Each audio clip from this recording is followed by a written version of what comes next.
দেশে ইসলামী কিছু ঘটলেই অনেককে বলতে শোনা যায়, হায় হায় দেশটা আফগান হয়ে গেল। ভাবখানা এমন যে আফগান হলে দেশটা গোল্লায় যাবে। দর্শক, আফগান হলে আসলেই কি বাংলাদেশ শেষ হয়ে যাবে, নাকি আফগান হলে বাংলাদেশ সোনার বাংলাদেশে পরিণত হবে? বিস্তারিত জানতে পারবেন আমাদের এই প্রতিবেদনে। আফগান নারীদের দিয়েই শুরু করা যাক। গত বছর পুরো আফগানিস্তানে মাত্র 4 জন নারী ধর্ষিত হয়েছেন।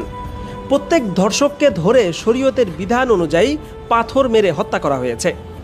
অপরদিকে বাংলাদেশে বছরে গড়ে 5,000-এরও বেশি নারী ধর্ষণের শিকার হয়। এমনকি পৃথিবীর কথিত সভ্য দেশ যুক্তরাষ্ট্রে প্রতি বছর 5 থেকে 6 লাখেরও বেশি নারী ধর্ষণ বা সহিংসতার শিকার হন। ভারতে প্রতি 30 মিনিটে একটি করে ধর্ষণের মামলা হয়। তাছাড়া আফগানে নারীদের জন্য আলাদা হাসপাতাল খোলা হয়েছে, যেখানে কেবল নারী ডাক্তার, নার্স ও সেবিকার মাধ্যমে নারীদের চিকিৎসা দেওয়া হচ্ছে, যার কারণে পুরুষ ডাক্তারের সামনে নারীদের যে বিড়ম্বনা হতো তা থেকে তারা নিরাপদ থাকছে। এমনকি আফগান নারীদের জন্য আলাদা শিক্ষা প্রতিষ্ঠান খোলা হয়েছে। এতে নারীরা তাদের প্রতিভাগুলো প্রকাশ করারও সুযোগ পাচ্ছে। এছাড়া অন্যান্য অপরাধের ক্ষেত্রেও আফগানিস্তান আর বাংলাদেশের মধ্যে রয়েছে আকাশ পাতাল পার্থক্য। বিগত বছর সেদেশে ব্যক্তিগত দ্বন্দ্বে মাত্র 10 জন মারা যান, আর বাংলাদেশে গত বছরের মিডিয়া রিপোর্ট অনুযায়ী 2750 জন ব্যক্তিগত বা পারিবারিক দ্বন্দ্বে নিহত হয়েছেন। গত বছর আফগানে যেখানে 9টি প্রদেশে আত্মহত্যা করেছেন মাত্র 60 জন, বিপরীতে বাংলাদেশে 2023 সালে শুধু এক বছরেই 20,440টি আত্মহত্যার ঘটনা ঘটে। দৈনিক হিসাবে এদেশে আত্মহত্যাকারীর সংখ্যা অন্তত 56 জন। বাংলাদেশে প্রতি মাসে 600 থেকে 800 চুরির মামলা দেওয়া হয়। ছিনতাইয়ের জন্য বছরে 1775টি মামলা দায়ের করা হয়েছে।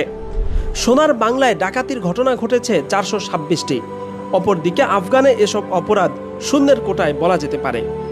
মুদ্রার মানের হিসাবে বাংলাদেশ তো বটেই, ভারতীয় রুপিকেও বহু আগে পেছনে ফেলে গেছে মোল্লাদের আফগানিস্তান।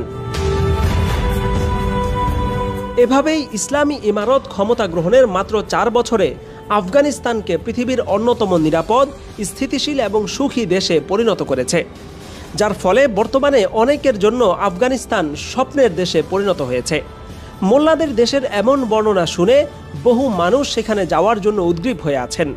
অনেকে সারা জীবনের জন্য আফগানিস্তান চলে যেতে চাচ্ছেন। সম্প্রতি আফগানিস্তান সম্পর্কিত ভাইরাল একটি পোস্টে অনেক মানুষকে আফগান যাওয়ার আকাঙ্ক্ষা ব্যক্ত করতে দেখা গেছে। বাংলাদেশের সর্ববৃহৎ পুলিশ বাহিনী এবং বিশাল সরকারি কর্মচারীর বহর আগাগোড়া ঘুষ এবং অবৈধ অর্থ উপার্জনের সাথে যুক্ত। অধিকাংশ রাজনৈতিক দলের নেতাকর্মী লুটপাট, চাঁদাবাজি এবং অন্যায় অপরাধের সাথে যুক্ত। কাজেই দেশটা আফগান হলে তাদেরই সবচেয়ে বড় সমস্যা, কারণ তাতে লুটপাট আর চাঁদাবাজির রাস্তা বন্ধ হয়ে যাবে। একই সাথে শাহবাগী নাস্তিক্যবাদী গোষ্ঠীর মদ গাঁজা সেবনের রাস্তাও বন্ধ হয়ে যাবে। এ কারণেই তারা আফগানিস্তান হওয়াকে এত ভয় পায়।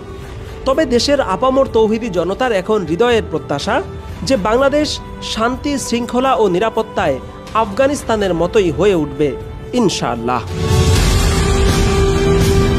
শাকিল আনোয়ার, আন্তর্জাতিক ডেস্ক, MBA টাইমস।